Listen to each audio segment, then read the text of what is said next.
Oh, yeah, definitely. Definitely. Even if you don't want to alter your consciousness, CBD and topicals, like supplementing your endocannabinoid system, the way you supplement, because we know that we're short on omega-3 fatty acids is one that people tend to be short on, and we supplement, or for some of us, perhaps calcium, or perhaps, all of these various things that we might take. So in many ways, cannabis can be seen as just another superfood, another supplemental superfood, beyond its potential for mind-altering, meditations and such.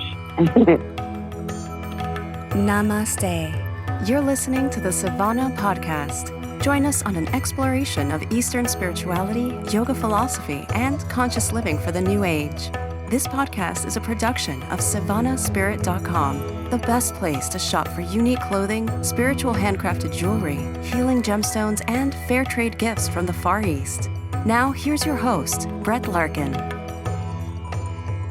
Hello, my friends. Welcome back to the Savannah Podcast. We have a super exciting guest who I can't wait to introduce for today's episode. Before I do that, please consider leaving us a rating or review on iTunes, even if iTunes isn't how you normally listen to the show. We'd really appreciate your honest feedback. Now, diving into our topic for today, we have with us Dee Dussault. She is the creator of Ganja Yoga, which is cannabis-enhanced yoga classes. She has over 20 years experience doing this. She was one of the first yogis to offer public enhanced yoga classes. And her book, Ganja Yoga, was released by Harper Collins in April 2017. And she's been featured in Vice, Business Insider, the New York Times, so many cool places. And she shared this Ganja Yoga with thousands of people. And today she's going to share it with us. And we're going to get to really sit down, understand this movement. And Dee, I'm so excited to have you here. Welcome. Thanks, Britt. Excited to be here. So I would love it if you tell listeners a little bit more about yourself and how you came to fuse your yoga practice and how you got to where you are today. And then I have so many questions for you about how this originated. Were the ancient yogis using cannabis as well? And I want to ask you questions that are geared both towards people who are maybe curious about this or people who already are using cannabis regularly and want to kind of go deeper. So we'll cover both. But tell us just a little bit about your background first. Yeah, so as you said in the intro, I've been doing yoga for 20 years. So, regular, sober, hatha yoga. I got into it in my mid-teens and it just really stuck. But when I tried cannabis in my teens, it did not take. And in fact, it was a really bad reaction for me and I got really anxious. So I didn't end up using cannabis, recreationally, spiritually, in any way until my late 20s. So I had, over a decade of sober yoga. And then I tried cannabis once in my late 20s and I was really, nervous about whether I would have the anxiety and the paranoia that I'd had previously, but the context was right and everything was great. And, I found that I loved the herb, as much as all of its advocates do love it. And I found it made my yoga far more deep and rewarding and interesting. And I could just really let go of, parts of my mind that were oftentimes challenging to release. And I could just start my practice from a higher baseline of relaxation so that I could go more deep into some of the mystical or spiritual aspects of the practice. So it just really propelled, me even deeper into the yoga journey. And I found it so rewarding that I wondered to myself if others would, feel the same way and would want a place, to get high together to enhance their practice together. I didn't know if it was just me or if it was a thing or what. So when I did a Google search, this was 2012, by then I just became a yoga teacher and there was no other mention of it. There were dispensaries, a couple sprinkled across the states, I think mostly California, that offered yoga classes. So their patients, could come in and do complimentary yoga, the medical marijuana patients, but they weren't allowed to consume on site. It was, until recently, it has been illegal because of prohibition. So it's not really the same as just, providing a space for patients. In this case, for my classes, we get high together and the space is there to actually consume in community. That's a vital part of it. So, I think of myself as a pioneer in that way, as the first to offer public cannabis-enhanced yoga classes, even though, of course, the dispensaries had a version of that. And then if you look later back in history, there's definitely incidences of it. I'm sure the hippies in the 60s and 70s were doing yoga high, and ancient Indians way further back were definitely doing it. But just sort of being a part of this movement nowadays, where more and more teachers and more people are using the practice and the plant together, it's really rewarding and exciting for me. So this stemmed from your own personal experience, what you're teaching now, which I think is so cool. And I did want to, you touched right into what I wanted to ask you about next, which is that what do we know about whether it's cannabis or maybe use of other herbs or psychedelic drugs that were being used way back in the day, thousands of years ago, whether it's plant medicine or something like ayahuasca? Can you talk to us a little bit about how perhaps whether it's herbs, cannabis, or something else has always, if it has been part of the yoga tradition from your perspective, or do you not necessarily agree with that statement?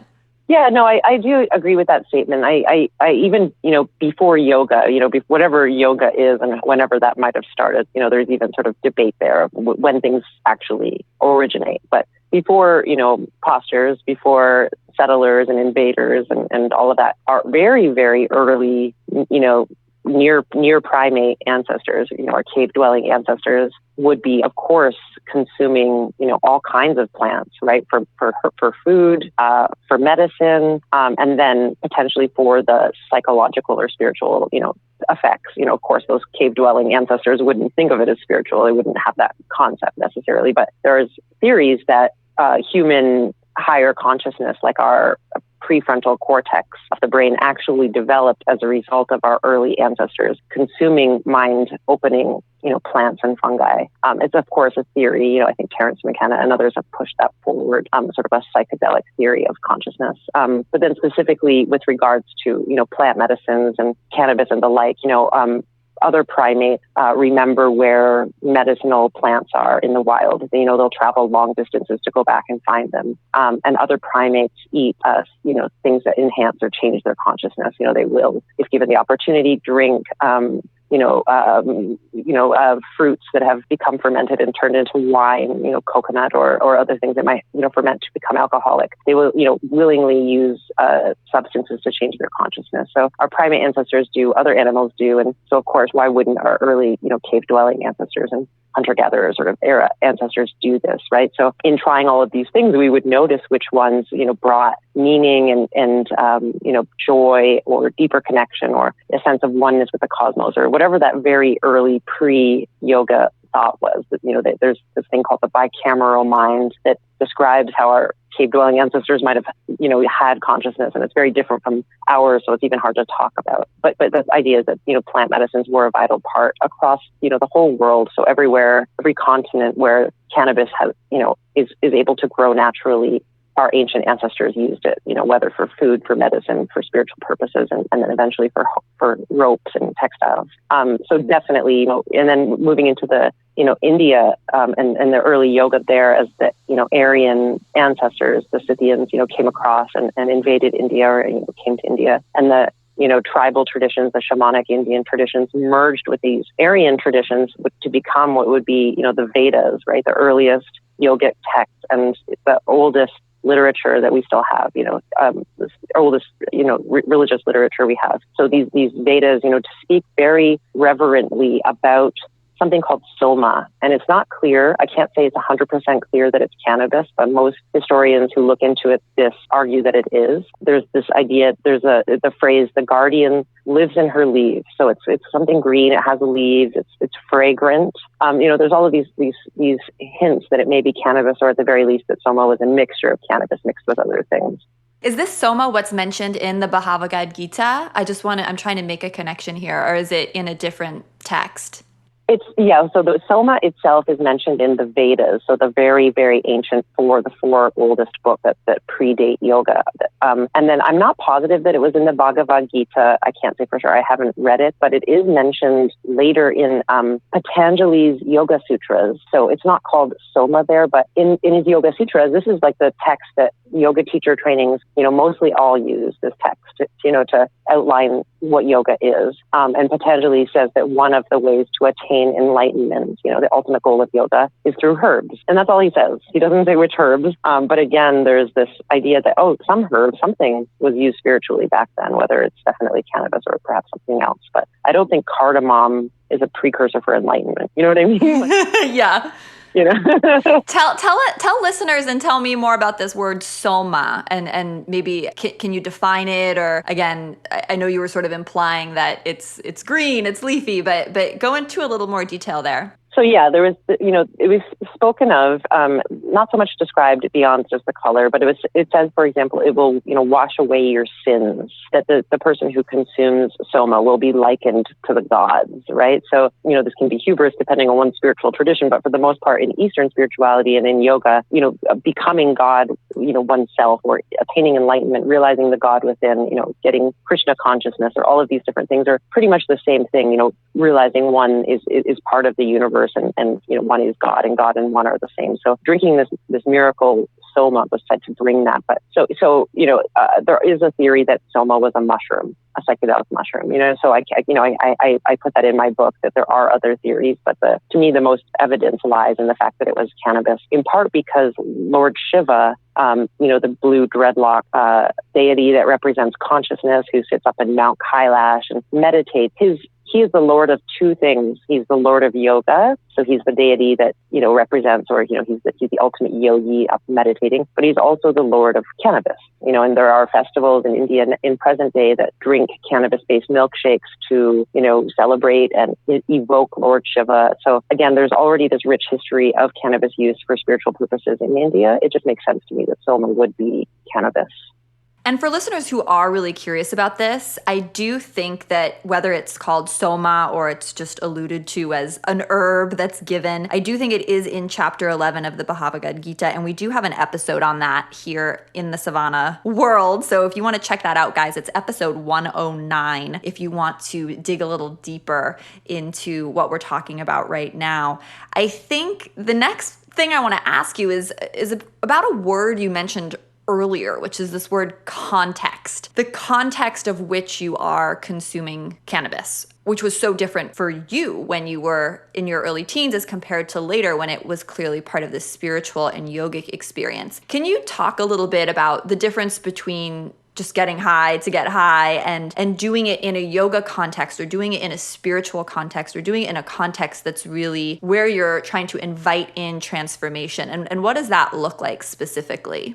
Great questions. Yeah. So, first of all, like for someone who is new to cannabis, or who, like me, had a previous negative experience, the context is important, not just to ensure that it's a transformational or spiritual experience, but just simply to avoid the anxiety and the overwhelming potential for paranoia that too much THC can bring. So the context, or the set and the setting, is really important, making sure you're in an environment you feel safe in, comfortable, to be, if you end up acting silly, that you'll feel like you'll be accepted for laughing or for being silly or weird, or you're warm enough, just physical comfort, and you have enough water. So all of this to just really make sure you're in the right mood and you're not feeling, pressured, or all of that, just to set the inner and outer context to ensure that, first of all, your trip's just going to be, positive or neutral, instead of, the potential for what THC can bring. So there's that context, but then more specifically for a spiritual intention, coming to your cannabis consumption experience, wanting to have it be,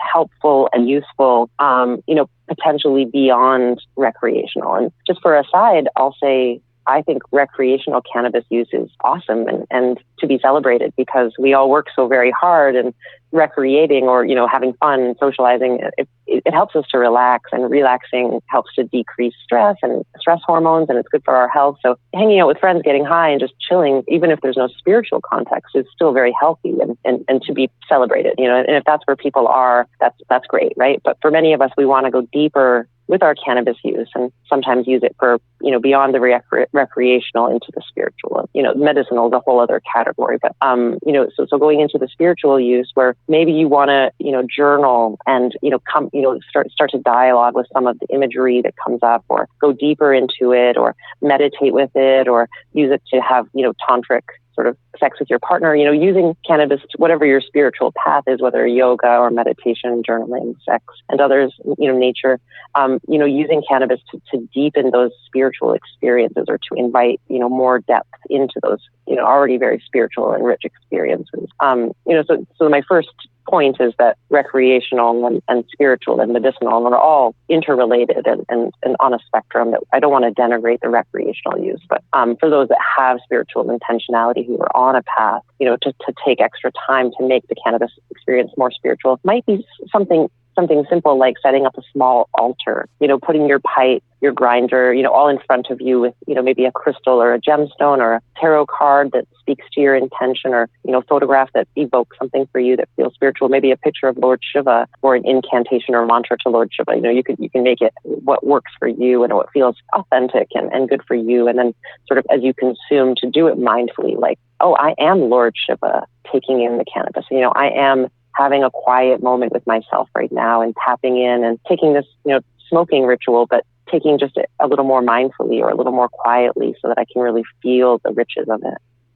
Walk us through what this looks like in your public classes, which I know are so popular. I'm trying to create a visual in my mind, and I'm sure listeners want to do that too, especially as they're maybe curious about creating more ritual around all of this. So is there a group coming together, maybe some chanting and then some smoking and then some yoga, or do you do some yoga first? Or can you just walk us through step by step what that looks like?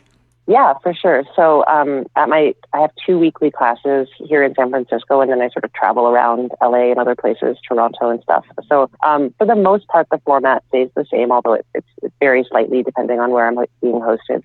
So I merge the spiritual, medicinal, and recreational use, meaning students come from all 3 categories, or, there's on the Venn diagram, there's overlap of each person. But, so some people are coming, honestly, they aren't into spirituality. They don't, know anything about it, or they're just not there with it. They just want to get high and stretch. So we could put those on the really far kind of recreational or pragmatic side of the spectrum. And then on the other side are people who, like me, have been doing yoga for decades and are really interested in using it to expand and lower consciousness and, all of that transformation and stuff. So we kind of have both at the same class, which is interesting. And then people newer to cannabis and people very experienced to cannabis. It's the whole range. So you can really imagine there are 25 people with diverse experience levels and expectations. So in the merging of the medicinal, spiritual, and recreational, the first half an hour or so is community consumption. So I offer, vape pens for people who don't want the combustion of smoking. And then there's also cannabis joints if you want to smoke. And sometimes there's edibles and topicals and other methods to try as well. So the first half an hour, you could say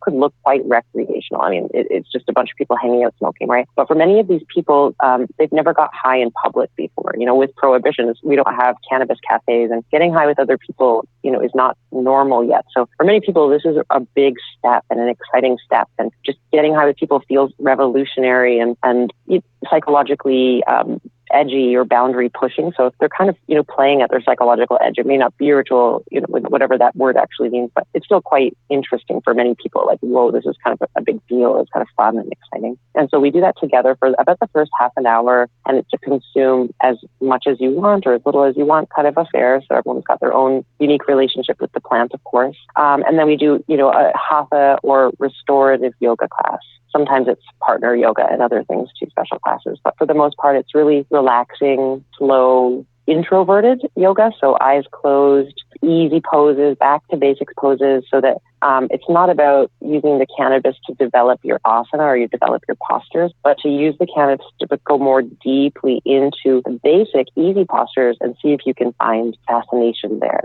with, your tissues, your heartbeat, your blood flow, your breath, and really back to basics. And that's where it becomes spiritual.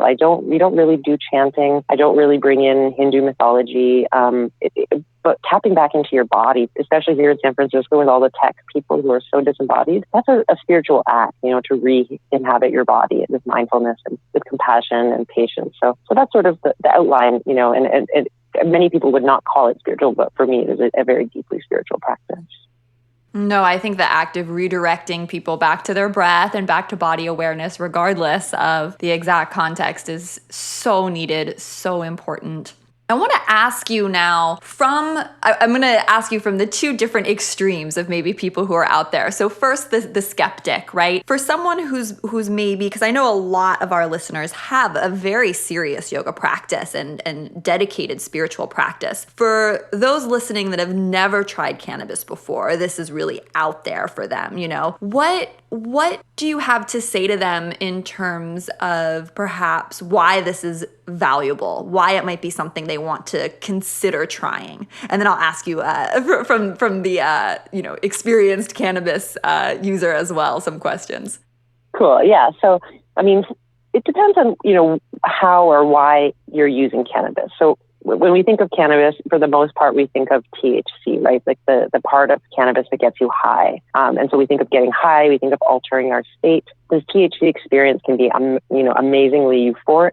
It can induce creativity. It's been shown scientifically. It can bring on a bigger sexual response. So there's all these awesome things that THC can do. I mentioned earlier it can cause anxiety at too high a dose, but when the dose is right, if the person's in the right context, THC can get you into a sort of shamanic or mystical or an altered state, much like ayahuasca or other things like that. So for people who want to enhance their practice in that way, THC and combinations of THC and other cannabinoids can really take you there, right? But I also understand the skeptic, just the concern of yoga is already a perfect practice. I don't necessarily feel like I need something psychedelic to make it more interesting for me. I already love my yoga.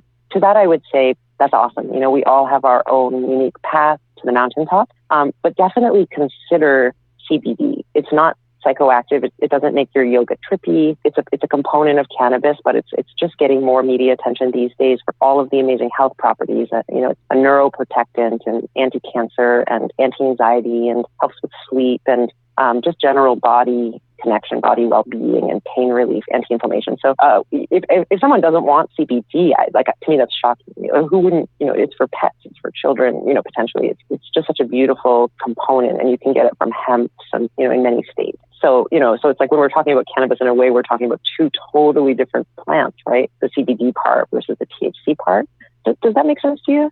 It does, and I think it would be great for me and everyone listening if you want to break down. I was going to ask about this a little later, but let's just talk about it now, the different components of the plant, and sort of break down exactly what you're talking about here. I know there's so many threads and strains, and it's gotten so fancy these days. It can be overwhelming, for someone who's not interested in it. I mean, it can be fascinating and amazing for people who are, but for someone who's not interested in all the strains, it can be like just kind of a blur. So, THC is one of the cannabinoids.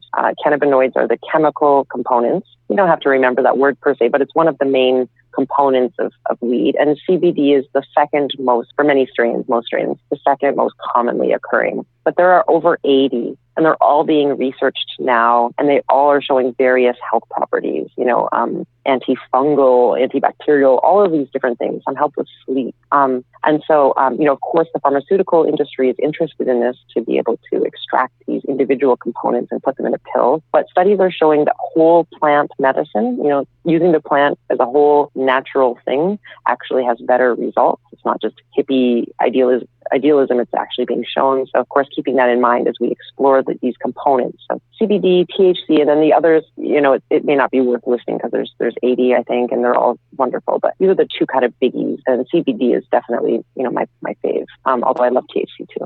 And another part of the plant is the part that gives it its smell or its fragrance. So these parts are called terpene, and that's what gives the individual plant its unique fragrance compared to a different strain. But these are starting to become seen as more important than the cannabinoids or the name of the strain, but rather the terpene profiles. The different flavor combinations are also showing various health results. And it's all just very fascinating and exciting times. Yeah, I think there's so much research, and the pharmaceutical companies are interested in it now as well. I think that's a great breakdown. And in terms of THC, CBD, and the odor, can you just give us, again, very quick, broad overview of what's happening in the body when these substances are entering, in terms of what's happening in our brain and what's happening maybe with our heart rate and that kind of thing for people who don't know? Yeah. So the reason why we know about these cannabinoids, these components called THC and CBD, the reason we even know that they exist is because we found that the body has the receptor system for them. So our body has evolved to have a receptor system that takes the cannabinoids, the compounds of cannabis, much like a lock and key. And so this is another argument to say we probably co-evolved with the plant, because the only things that fit into that lock are the key of cannabis and then the key of the natural occurring cannabinoids that we produce inside of our bodies. So we produce our own sort of THC analog and CBD analog inside of our bodies. So we can supplement with cannabis, but we also produce them, and we can enhance our own natural production by increasing our omega-3 acids, for example. So anyway, so the cannabinoid system, the endocannabinoid system rather, is throughout the whole body. So it participates in every action that our body may take, every biological action. So it's responsible for sleep, stress response, sexual response, pain, temperature regulation, you name it. So it's responsible for every system, and it touches every tissue, every organ. There are cannabinoid receptors in our brain, in our skin, all over. So it's just interesting, and now there are products where you can rub, just for example, cannabis topically, through a cream or oil, onto your skin to target the cannabinoid receptors there. It doesn't get you high because it goes transdermally, but it can affect pain and inflammation and skin irritations and stuff. So that's just sort of one of the ways that you can use cannabis without changing your consciousness, but can also improve your yoga practice by just easing some muscular pain. And I want to make sure I understand, because I think this is a really great point you're making, that you're saying we all have naturally these cannabinoid receptors, you're calling them, built into our body. So you could make potentially the argument that it's more natural to have cannabis involved in your life in some way than it is to not have it involved in your life. Oh, yeah, definitely. Even if you don't want to alter your consciousness, CBD and topicals, like supplementing your endocannabinoid system, the way you supplement, because we know that we're short on omega-3 fatty acids is one that people tend to be short on, and we supplement, or for some of us, perhaps calcium, or perhaps, all of these various things that we might take. So in many ways, cannabis can be seen as just another superfood, another supplemental superfood, beyond its potential for mind-altering, meditations and such. Wonderful. Okay, so we've talked a little bit about the skeptics and maybe those who are looking to have a deeper spiritual experience. I think consciousness expanding experience as this being a potential avenue for them to explore. What about your folks on the other end of the spectrum? So these are people who are super experienced. They're maybe already incorporating cannabis into either their yoga or meditation. What sort of tips or advice do you have for those people who are perhaps looking to go deeper? Maybe they're curious about specific kinds of cannabis, or, as you mentioned, edibles compared to topicals, compared to, all the different ways that they can ingest the plant. What have you seen work really well for students who are really into this and looking to take their cannabis usage to the next level in terms of yoga and meditation? Yeah, so I get asked, pretty often what strains I recommend. And so I always find that an interesting jumping off point to the conversation of how unique each of us is in our, biochemistry. So there's so many strains out there. We're each going to respond to individual strains in very different ways from our friend, So if somebody says, oh, indicas, make you tired, that may not be true for many people. Many people might find indica strains, exciting. So just to bring it back a little bit, all cannabis strains can go, under one of three umbrellas. Sativa-based strains, indica-based strains, and then the hybrid, which is a combination of some kind. So indica-based is on one side of the spectrum, and it's said, this is just the sort of the mythology around it, is that it's said to be a couch lock experience. That, God, I'm so baked, I'm a little stupid. At its extreme, when you take a high dose, like I'm way low and, relax. At lower doses, it might just be like, whew, I'm less anxious now. This feels great. So of course dose is important, but indicas are on the side of the spectrum energetically that are more, relaxed. So those of us that had, have a lot of anxiety or had a really busy mental day, Indicas are great to get us more into our bodies, less in our minds, So, but again, it's so unique for each person. I can't prescribe it quite this generally. And then on the other side of the spectrum, the sativa-based strains are uppy. So, at their extreme, they can be chatterboxy or giggly or silly or, potentially anxiety, like I've experienced at the higher doses. So, of course, dosing again so important. But if you're kind of feeling sluggish and you don't even really want to do yoga,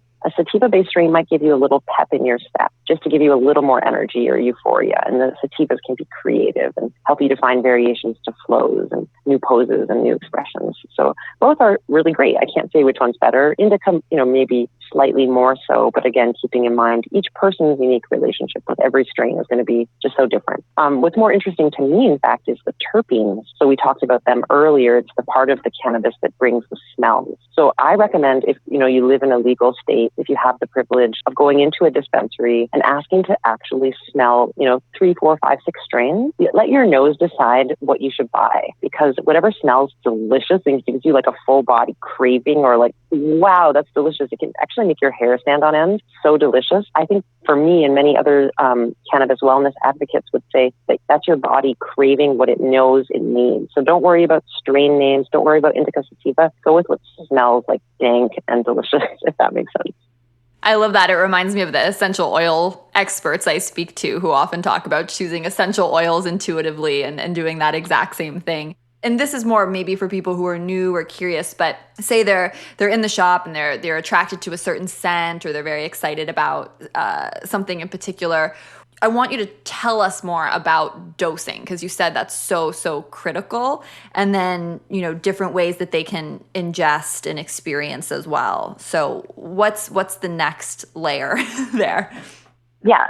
So no matter what your method is, your ingestion method, dosing is critical, because you can always add more. And, I had such a overdose experience or overconsumption experience in my teens that I was unable to continue. Like every time I tried again, I would have sort of a PTSD. I'd be so afraid the anxiety would return. So I don't wish that for anyone. I would rather people underconsume and, maybe you didn't feel much. And then, okay, well, tomorrow night, maybe a little bit more. It's better to have a boring night than a traumatic night. So dosing is important. It's really hard to give a prescription, but for an ultimate first timer or, newer person or nervous person, I would say for a joint, a puff or two, and then wait, 10 minutes. And if you're at a good level, just, enjoy that level. You don't have to get blitzed, totally in an altered state. You can have a mild altered state, so less is more. And if you want, a third puff after 10 minutes, explore, mindfully. And then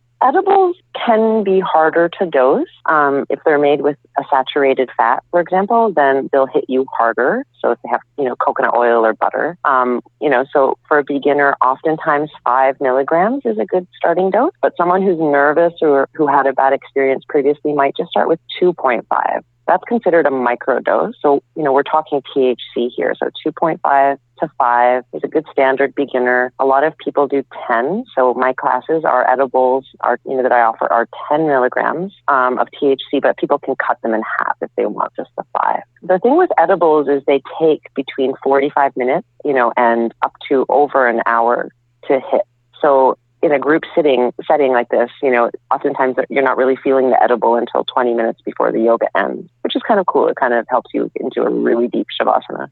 But for at home, to just keep in mind that it can be up to an hour. So don't be impatient and eat more thinking it's not working, because that's how you overconsume. And then if you do happen to overconsume, to remember that no one has ever died from a cannabis overdose. Just to remember that it can feel very terrifying to overconsume. The heart rate can go up and the breathing, can feel labored and scary imagery can occur. But that many of us have been there and it definitely passes. So like with other psychedelics, the advice is to just float downstream, to try to let go of controlling it. Make yourself as comfortable as you can and just, breathe through it and hopefully, change your dose and don't give up on cannabis if you do happen to take too much. I just realized I forgot to mention vaporizing, which is, of course, another method for people who don't want to consume the combustion that smoking, a pipe or a joint can bring. So you can vaporize, or you can use something called a dab, which is sort of a vaporizing bong. And there's portable vaporizers, all kinds of really great vaporizers. So, that could be considered a more yogic option in a way, because you're not inserting combustible, carcinogens into your lungs. So of course, cannabis is anti-carcinogen. It fights cancer. But then burning any organic matter and smoking it, may have health implications. The awesome thing is that long-term, smokers, like cannabis smokers, don't show any lung damage on, meta-analyses. So it looks like it is actually pretty safe for us. But if you want to be really safe and just stick to non-combustion, then vaporizing or edibles are the way to go. And then in terms of the type of yoga or meditation you end up then practicing, you mentioned that with the yoga, you want to keep it really simple, breathing into the body. It might not be the best moment to do, hardcore Ashtanga and then some inversions and that kind of thing. Your advice is sort of to keep it mellow. And then what about with meditation? I mean, is just sort of a breath-based mindfulness meditation sort of where you advise people to go next? Or is it a good time or good opportunity to explore mantra or chanting or maybe some Kundalini yoga techniques if people are interested in that? What have you seen sort of be the safest first step for folks? Yeah, I mean, I tend to do, similar to the asana or postures, I tend to do pretty basic meditations too, because I do attract an all levels crowd. And it's important to me that, it be safe and sustainable for people. So body scans are awesome, going through each body part one at a time in sequence and, several rounds. So you do your whole body, top to bottom or bottom to top, and then you do it a second or third or fourth round, and it starts to get really trippy with the cannabis, right? And I didn't mention this earlier, but the edible feels quite a bit more of a body high or body buzz than smoking and vaping. So edibles can be exquisite for yoga when the dose is nice, so the dose is right. It can feel just incredible to scan your body and just be embodied and be with the body. But I also do a lot of breath, awareness, as you said, and sometimes other things too. I don't think it's unsafe necessarily to do, as you said, Kundalini practices or mantra or pranayama or other yoga practices. Of course, there is the potential that the psychedelic can awaken extra Shakti or extra energy that, if the person's psyche or body is not prepared for, that they may have let's call it a trip. They may have a crazy trip or a crazy experience that they weren't prepared for.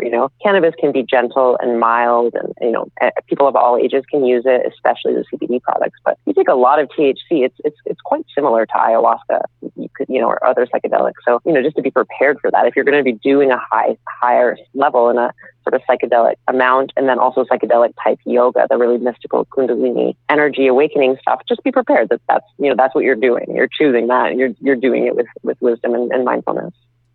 All right. Well, obviously, I don't want to let you go without hearing whether it's some anecdotes, whether from your own personal practice, if you're willing to share with us, or maybe some stories from anonymous students or things you've just seen in the community, as I know you're a leader in this space. What are some of the benefits or awakenings or clarity or body awareness or deeper connection with self or intuition? What do you see the results, like what they're experiencing? Or maybe if you have a powerful story or a particularly transformational trip or vision that you want to share with us, I know people would really love to hear about that.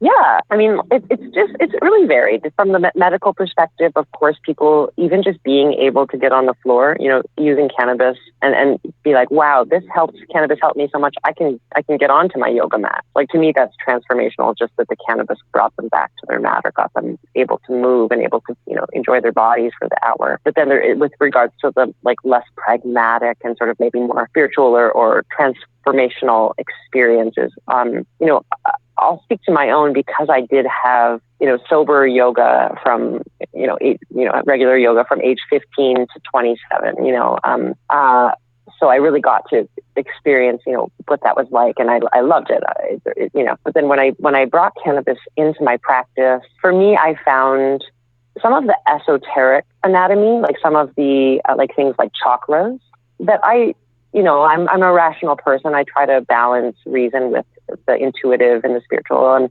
I hadn't really experienced my own chakras before, perhaps once or twice in a really deep meditation, but I didn't know if I believed in them per se. I wasn't sure, exactly how I felt about them, or, I could meditate on them and, kind of see if maybe there was some buzzing, but I just couldn't sing into it in a big way, because I had that kind of skeptical mind, which I think is an important tool. But with the cannabis, it does quiet some of that overly analytical part of the processing part of the brain just quiets it down, not permanently, but just for a time. And then, so early on in my cannabis journey, I smoked some and did some of my meditations on my chakras and felt like what I would describe as like an orgasm from my heart and my throat, not sexual, but a filling up and wonderful explosion feeling. And I didn't have to ask if they existed. The question seemed silly then. The intellectual answer just didn't seem relevant. My subjective experience was that I was orgasming from them,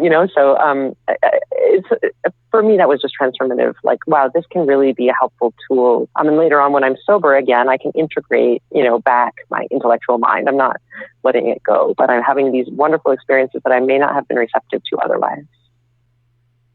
I'm curious if you think that perhaps this resurgence or this newfound interest in cannabis is really timely because, as you said, we live in a time period now where we spend majority of our life in that analytical mind that you called it. I think perhaps one could take the perspective that this is really needed and maybe more needed than ever because we don't live so much of maybe a balanced life like we did even 100 or 200 years ago, where we were also outdoors a lot or also had, a lot of leisure time to sort of process or sit by a river or that kind of thing. Do you think that's true?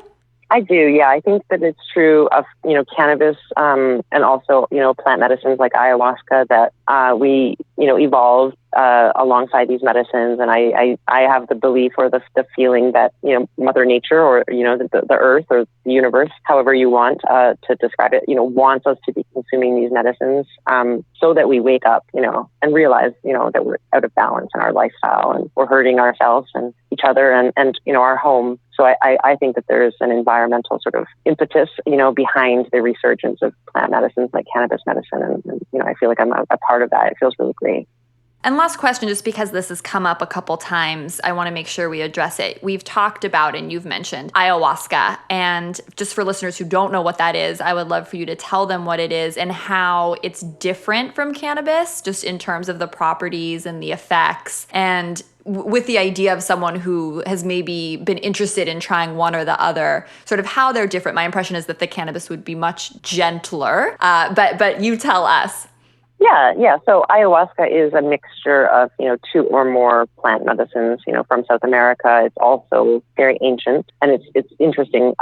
It's a root and a vine that do not grow near each other. They're not on the same plant. So somehow these, ancestral, South American natives thought to put them together and cook them up together. And then it creates many things, but one of the things it creates is DMT, which is already in our pineal glands and, can awaken very, very transformative, healing spiritual experiences, very potent medicine. And so that's becoming more and more popular for the spiritually minded, sort of, North American, but also kind of global person. A lot of yoga people or spiritual people going down to work with shamans in that way. And so the context there is already really established, the spiritual context. People do not use ayahuasca recreationally. It's not, there's no blurring between the recreational. It's medicinal and spiritual. So there is that kind of blurring there, but it's not at all a party drug or a party medicine. Yes, for listeners who don't know, it can make you vomit profusely and, a slew of other very unpleasant side effects. So yes, it's definitely not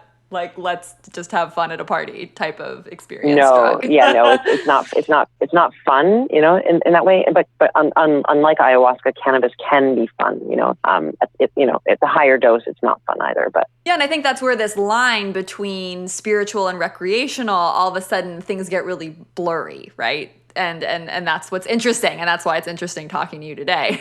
Yeah, I would posit that, if the dosing spectrum might be microdose, small dose, regular dose, large dose, and then sometimes they call it a heroic dose, like a very large dose, and then they call it a shamanic dose, right? So there's this idea on that spectrum that the more you take, the more psychedelic or shamanic or potent or trippy the experience. So I would posit that a high dose of cannabis is not that different from a medium or low dose of ayahuasca. Do you know what I mean? Like the shamanic dose of cannabis, the real trippy, you don't barf in the way that you barf with ayahuasca, but you have other crazy effects. And on both of them, you might feel like you're dying or you're reliving all the lives or all the negative things you've ever done can flash before your eyes, or all of this really kind of crazy, trippy stuff that you would want a container, not necessarily a shaman, but you would want to kind of be expecting that that's going to happen. And some people want that and use that. I'm going to take a high dose, a shamanic dose of cannabis, and I'm going to go deep into my psyche, and it's going to be painful and it's going to be great, like transformative, right? That's not what we're doing at Ganja Yoga, but I can see that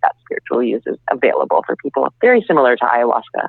And it seemed to me that so much of ayahuasca and the setting of it being with the shaman was really to help people process what it was that just happened, or to sort of talk through or really digest their experience. So it's not just like, whoa, I had this crazy high or this crazy vision, and now I'm just sort of plopped back into my regular life. Is there advice you have for people who are maybe, not able to come to your classes, and we'll get info on those in just a moment, but who are sort of working at home as a way to really process what's happening if they're experimenting in this way? I know you mentioned journaling, but is there anything else, or some specific journaling prompts even around that you want to share with folks? Right. Yeah. So, so if the yogi or the practitioner is, new, of course, I'll reiterate that I think a micro dose or a small dose is really where it's worth starting. And only once you have a familiar relationship with cannabis at a regular dose to even begin exploring what we'll call, the shamanic doses or the mega doses. So, this is not for the beginner, but let's assume someone's been using cannabis and is familiar. And I want to take a real large amount. I want to, go deep with it, then I would say, you do want to, if you don't have a friend who can, be there with you, then you do want to have some way to integrate, especially after. So journaling is one way, but just to sort of be able to take that experience that you had and bring it back into your ordinary, reality, ground it back, so that you don't feel like you had this weird, one night trip that is distinct from the rest of your life. Other ways might just simply be to talk about it, with friends or forums online if you don't have, in-person friends, or to just sort of normalize it in a way and hear other people's stories of their own kind of, we'll call them trips or voyages or journeys, and sort of just kind of make that experience more a part of your sort of reality, normalizing it by reading about it and talking about it, but also kind of journaling or collaging or other art, or even, dance, like not like but just sort of movement practice where you just put on music and let the music move you and feel like in this movement, I'm integrating that journey I had yesterday, or, kind of a movement ritual, or there's just different ways to kind of, integrate it. Or maybe you burn a piece of paper and let go of parts of yourself because your journey showed you that you're holding something you don't need to hold, or whatever. But there's just so many different ways to kind of to bring it back in or bring it back home.